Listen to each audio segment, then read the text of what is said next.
सिंधुदुर्गातील वेंगुर्ला तालुक्यातील अणसूर गावात बुधवारी रात्री पोटच्या मुलानेच आई वसंती सरमळकर यांची बंदुकीतून गोळी झाडून हत्या केली। या प्रकरणी गुन्हा दाखल असून आरोपीची अटकेची कारवाई सुरू आहे।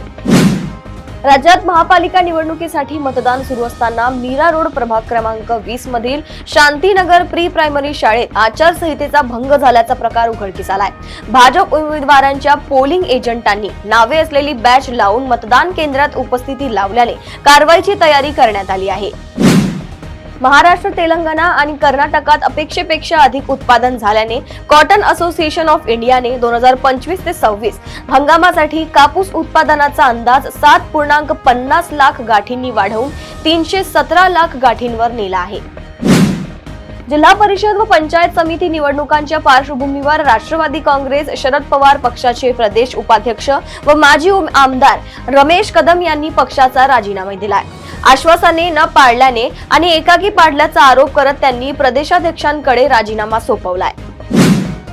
केडीएमसी प्रभाग क्रमांक 9 मध्ये मतदानावेळी बोटाला लावलेली शाई लगेच पुसली जात असल्याचा आरोप मनसे उमेदवार उर्मिला तांबे आणि काँग्रेस उमेदवार माधवी चौधरी यांनी केलाय। या प्रकारावर संताप व्यक्त करत निवडणूक प्रक्रियेवरच प्रश्न उपस्थित करण्यात आलाय।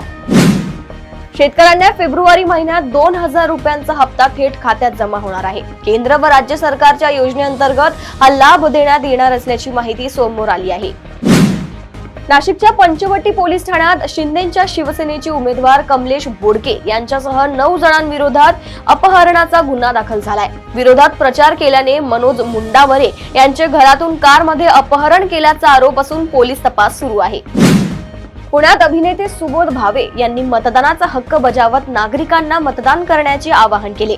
तसेच बस फुकट देताय, मेट्रो फुकट देताय, त्यापेक्षा श्वास द्यायला जागा द्या, ती महत्त्वाचं असल्याचं म्हणत प्रशासनावर ताशेरे ओढले आहेत। पुणे महापालिका निवडणुकीच्या मतदानादरम्यान सिंहगड रस्ता परिसरात तणाव निर्माण झाला।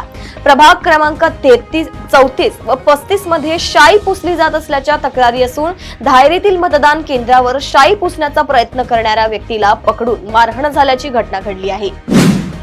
वाशिम जिल्ह्यातील मंगरुळपीर तालुक्यात मनरेगा अंतर्गत संत्राबाग अनुदानाबाबत विचारणा केल्यावर एका कृषी अधिकाऱ्याने शेतकऱ्याला बुटाने मारहाण केल्याचा व्हिडिओ व्हायरल झालाय। या प्रकारामुळे संताप व्यक्त होत असून विरोधी पक्षांनी संबंधित अधिकाऱ्यावर कारवाईची मागणी केली आहे।